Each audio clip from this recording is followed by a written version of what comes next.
শ্রী শ্রী সদ্গুরু সংঘ দ্বিতীয় খণ্ড। গ্রন্থকার শ্রীমৎ ক্লোদানন্দ ব্রহ্মচারীজি মহারাজ। শ্রী বৃন্দাবনে ব্রজবাসী। আজ একটি ভদ্রলোক ব্রজভূমির নানা প্রশংসার কথা শুনিয়া বলিলেন, শ্রী বৃন্দাবন প্রাকৃতই হোক আর যাহাই হোক, সেখানে লোকগুলি কিন্তু বড় ভয়ানক। টাকা টাকা করিয়া যাত্রীর উপরে যে বিষম অত্যাচার করে, তাহা শুনিয়াই তো প্রাণের ত্রাস উপস্থিত হয়। ঠাকুর বলিলেন, টাকার জন্য ব্রজবাসীরা নরহত্যাও করেন। এরূপ কয়েকটি ঘটনা শোনা গিয়াছে বটে, কিন্তু তাহারা যথার্থ ব্রজবাসী কিনা বলা কঠিন। আগ্রা, দিল্লি, জয়পুরাদি নানা স্থানের অনেক লোক 3-4 পুরুষ থেকে ব্রজভূমে বাস করছেন। তারাও ব্রজবাসী বলে পরিচয় দেন। লোকেও তাদের ব্রজবাসী বলেই জানেন। শ্রীবৃন্দাবনের পল্লীগ্রামে ঘুরলে যথার্থ ব্রজবাসীদের সরলতা উদারতা দেখে মুগ্ধ হতে হয়। যে সকল ব্রজবাসী যাত্রী যজমানদের উৎপীড়ন করে টাকা আদায় করেন, তারা ওই টাকার দ্বারায় কি করেন তাও তো দেখতে হবে। বন পরিক্রমার সময়ে সহস্র সহস্র সাধু বৈষ্ণব যাত্রীদের ভরণ পোষণ তাঁরাই তো করেন। অর্থ তারা জমা করেন না, তোমাদের হতে টাকা নিয়ে তোমাদেরই সেবা করেন। পূর্বে ব্রজবাসীরা আহারের অভাবে অর্থের অনটনে কোথাও ঘোরাঘুরি করতেন না। যাত্রীর উপরেও তাহাদের কোনো উপদ্রব ছিল না। তাদের প্রচুর সম্পত্তি ছিল।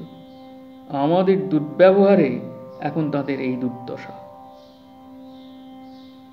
যে লালাবাবুর নাম কীর্তন করিয়া আজ সমস্ত বাংলার লোক কৃতার্থ হইতেছেন, তিনিও একসময় কিরূপ ছিলেন। পরে শ্রীধামবাসের গুণে ভগবৎ কৃপায় কত দুর্লভ অবস্থা লাভপূর্বক জনসাধারণকে স্তম্ভিত করিয়া শ্রীবৃন্দাবন প্রাপ্ত হইলেন। ঠাকুর তাহা বলিতে লাগিলেন। প্রথম অবস্থায় লালাবাবু 8-10 জন জমিদার যেমন তেমনই ছিলেন। ব্রজবাসীরা ভোলা, ভাং ও লাড্ডু পেলে তারা আর কিছু চান না, ওতেই তাদের পরম আনন্দ। লালাবাবু ইহা দেখে তাদের খুব ভাং লাড্ডু খাওয়াতে লাগলেন। ক্রমে ক্রমে তাহাদের সমস্ত লিখিয়ে নিলেন। এখনো ব্রজবাসীরা অনেক দুঃখ করে বলেন, লালাবাবুই আমাদের শেষ করেছেন। পরে ভগবানের কৃপায় যখন লালাবাবুর বৈরাগ্য জন্মিল, তিনি রাধাকুণ্ডের একটি সিদ্ধ মহাত্মার নিকটে দীক্ষা প্রার্থী হয়ে গেলেন। সিদ্ধ বাবাজি লালাবাবুকে খুব তিরস্কার করে বললেন, যাদের সঙ্গে তোমার পরম শত্রুতা, নেংটিমাত্র পরে কাঙাল বেশে তাদের চরণে পড়ে আগে যে ক্ষমা ভিক্ষা করো, পরে তাদের আশীর্বাদ নিয়ে এসো, আর তাদের ঘরেই মুষ্টি ভিক্ষা করে সেবা করবে।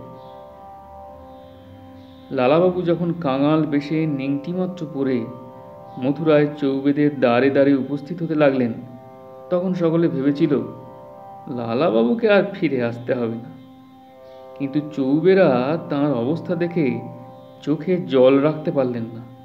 বললেন, আহা, তোমার এই অবস্থা, ভিক্ষা করতে আমাদেরই দ্বারে এসেছ? তোমাকে কি ভিক্ষা দিব বলো? আমাদের যা কিছু অবশিষ্ট আছে তাও তুমি নাও। চৌবেরা প্রাণের সহিত তাহাকে ক্ষমা করে আশীর্বাদ করলেন। পরে তাঁর দীক্ষা হল। দীক্ষার পরে তিনি যেরূপ কঠোর বৈরাগ্য করলেন, তার কোথাও বড় দেখা যায় না। প্রত্যহ ভিক্ষার সময়ে লোকে তাকে চিনতে পেরে ভালো ভালো খাবার দিতেন। এজন্য তিনি কত কঠোরতাই করেছিলেন। আদর যত্ন প্রশংসা তাকে বিষের ন্যায় জ্বালা দিত। লোকে তাকে চিনতে না পারে এজন্য কতভাবেই পাগলের মতো বেড়াতেন। লোকে আদর করে ভিক্ষা দিত বলে তিনি ভিক্ষা করা ছেড়ে দিলেন।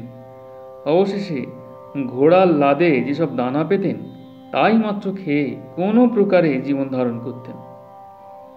একদিন ওইরূপ ঘোড়ার লাদ ঘেটে দানা সংগ্রহ করছিলেন, অকস্মাৎ ঘোড়া বিষম এক লাথি মারল। তাতেই লালাবাবুর মৃত্যু হয়। এ প্রকার অদ্ভুত বৈরাগ্যপূর্ণ জীবন এখন আর দেখা যায় না। পরিক্রমাকালে ব্রজমাইদের ব্যবহার। 17ই চৈত্র।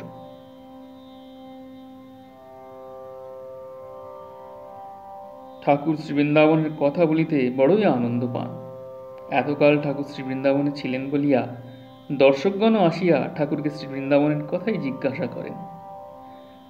আজ একটি ভদ্রলোক ঠাকুরকে জিজ্ঞাসা করিলেন, ব্রজ পরিক্রমার সময়ে অসংখ্য যাত্রীদের আহার আদি কি প্রকারে চলে?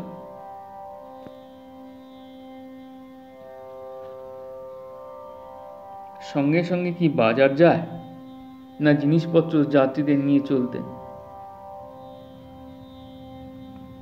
রাস্তায় চোর ডাকাতের উপদ্রব হয় নাকি?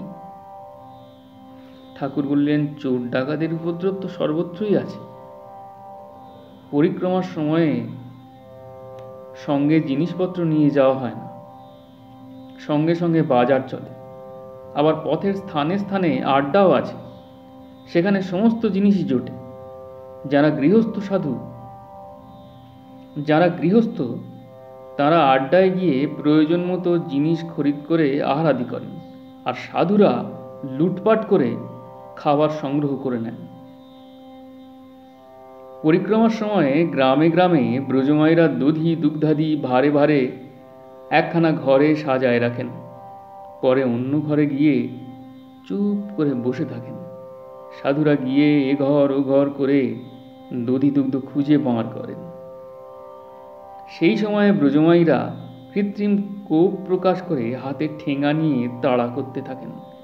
সাধুরা দধি দুগ্ধাদি লুটপাট করে হাঁড়ি পাতিল ভেঙে দৌড় মারেন। ইহাতে ব্রজমাইদের বড়ই আনন্দ। তারা এ সময় রাখাল বালক সহ শ্রীকৃষ্ণের দধি দুগ্ধ চুরির কথা মনে করে সেইভাবেই মুগ্ধ হয়ে থাকেন। চুরি করে বা জোর করে এরূপ লুটপাট করে কেউ কিছু নিলে ব্রজমাইদের যে আনন্দ তার বলবান নয়। এই আনন্দ করবার জন্যই তারা প্রতিদিন কত চেষ্টা করে দধি দুগ্ধ মাখন আদি নানা সুখাদ্য বস্তু ঘর ভরে সাজায় রাখেন। যে সকল সাধুরা লুটপাট করেন না, আসনেই থাকেন, ব্রজমাইরা তাঁদের নিকটে যেয়ে বাৎসল্যভাবে কত গালি দেন, হাতে ধরে টেনে বাড়িতে নিয়ে যান। সাধুদের গলা জড়ায় ধরে কত আদর করে ঘরে যা থাকে স্বহস্তে সাধুদের মুখে তুলে দিয়ে খাওয়ান। ব্রজমাইদের এসব ভাব দেখলে বিস্মিত হতে হয়। ব্রজের পাড়াগেঁদ গেলে দেখা যায় এখনো সেইভাবেই বর্তমান।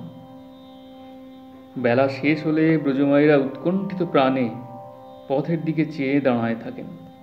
কতক্ষণে রাখাল বালকেরা গরু নিয়ে ফিরবে তাই দেখেন।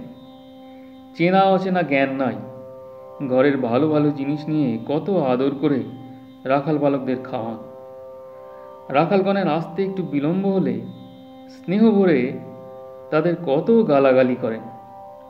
ব্রজের পাড়াগেঁয়ে গেলে দেখা যায় ব্রজমাইদের ভিতরে এখনো পূর্বের সেই ভাব, সেই অবস্থা সমস্তই রয়েছে।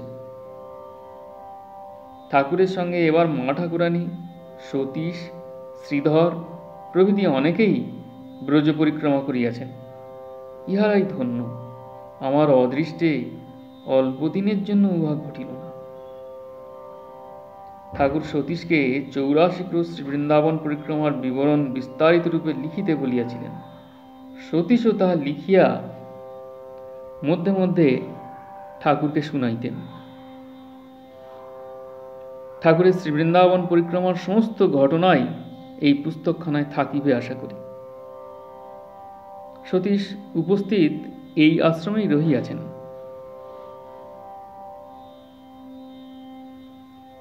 জীব প্রকৃতির সহিত সমপ্রাণতা। আহারান্তে 12:30টার সময় ঠাকুর আম গাছের তলায় নিজ আসনে যাইয়া বসেন। প্রায় সন্ধ্যা পর্যন্ত একইভাবে আসনে স্থির হইয়া বসিয়া থাকেন। মধ্যাহ্নে চৈত্রের বিষম উত্তাপে ঘর হইতে কেহ বাহির হন না। ঠাকুরও এই সময় গরমে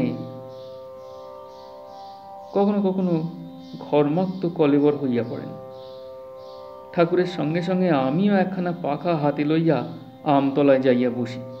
ঠাকুরের বাম দিকে 2 হাত অন্তরে থাকিয়া বাতাস করিতে আরম্ভ করি। ঠাকুর প্রায় 3 ঘণ্টা কাল অনিমেষ নয়নে নিষ্পন্দভাবে পূর্ব দিকে বৃক্ষপানে তাকাইয়া থাকেন। কখনো কখনো বা নয়ন মুদ্রিত করিয়া একইভাবে সমাধি অবস্থায় 3-4 ঘণ্টা কাল অবস্থান করেন। অপরাহ্নে প্রায় 5টার সময় আমতলায় লোকজন আসিয়া পড়ে। তখন ঠাকুর তাহাদের সঙ্গে নানা বিষয়ে আলাপ আরম্ভ করেন।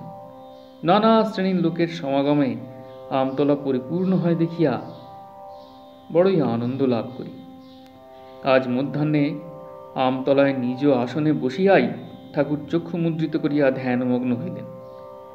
আমি নিকটে বসিয়া বাতাস করিতে লাগিলাম।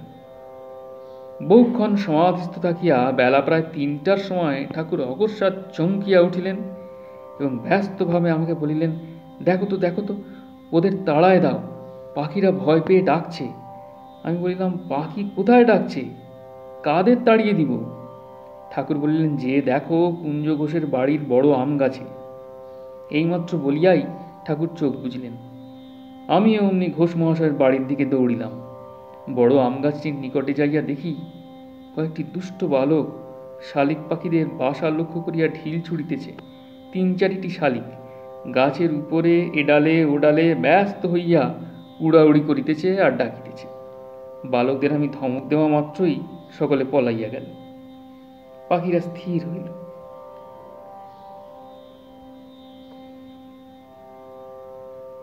আমিও ঠাকুরের নিকটে আসিয়া বসিলাম এবং পাখা হাতে লইয়া ঠাকুরকে বাতাস করিতে লাগিলাম।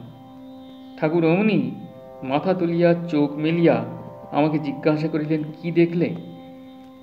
আমি দুষ্ট ছেলেদের শালিকের ছানা পাড়িবার দুশ্চেষ্টা ও শালিক তাড়াইবার জন্য ঢিল ছোড়ার কথা বলিতে লাগিলাম।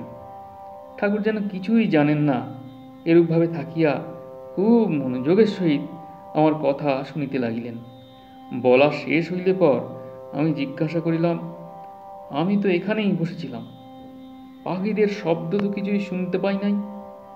আপনি মগ্নাবস্থায় থেকে অত দূরে পাখিদের ডাক কিরূপে শুনলেন? ঠাকুর বলিলেন, নিকটে দূরে কি করবে? যেখানে যে অবস্থায় থাকা যাক, কোনো আপদে পড়ে কেহ ডাকলে তা এসে প্রাণে বাজে। এই সময়ে ঠাকুরের আসনের পাশ দিয়া এক সারি পিঁপড়া দ্রুত পদে চলাচল করিতেছিল। ঠাকুর উহাদের দিকে একটু তাকাইয়া মাথাটি নোয়াইয়া মৃদু মৃদু হাসিতে হাসিতে কান পাতিয়া যেন উহাদের কথা শুনিতে লাগিলেন এবং উহাদের কথা যেন বুঝিতেছেন, এইরূপভাবে সময় সময় ধীরে ধীরে মাথা নাড়িতে আরম্ভ করিলেন। আমি তখন জিজ্ঞাসা করিলাম, পিঁপড়ারাও কি কথা বলে? পিঁপড়াদের কথাও কি শোনা যায়? ঠাকুর বলিলেন, পিঁপড়া কেন, বৃক্ষলতাও কথা বলে। চিত্তটি একটু স্থির হলে কীট পতঙ্গ বৃক্ষ লতা সকলের কথাই শুনতে পাওয়া যায়। ঠাকুর আমাকে আর কোনো প্রশ্ন করিতে না দিয়া অমনি বলিলেন, সে যাও, তুমি পিঁপড়াদের কিছু খাবার এনে দাও না। আটা ও চিনি মিলায়ে দিলে পিঁপড়াদের খেয়ে বড় আনন্দ হয়। আমি আটা না পাইয়া শুধু চিনি আনিয়া ঠাকুরের কথা মতো তাঁর দক্ষিণ পার্শ্বে ছড়াইয়া দিলাম। ঠাকুর তখনই আবার চক্ষু মুদ্রিত করিয়া ধ্যানস্থ হইলেন। একবার চোখ মেলিয়া পিঁপড়াদের দেখিতে লাগিলেন। কিছুক্ষণ পরে বলিলেন, এদের ভিতরেও এলোমেলো কিছু হয় না। সমস্ত কার্যেরই সুন্দর শৃঙ্খলা আছে। এদের মধ্যেও চালক আছে, শাসন আছে, বিচার ও দণ্ড আছে। মানুষ বড় বলে কিসে অভিমান করে? পিঁপড়ার মতো বালি হতে এইরূপে চিনি পৃথক করে নিক দেখি। জয় গুরু, জয় গোস্বামী, প্রণাম।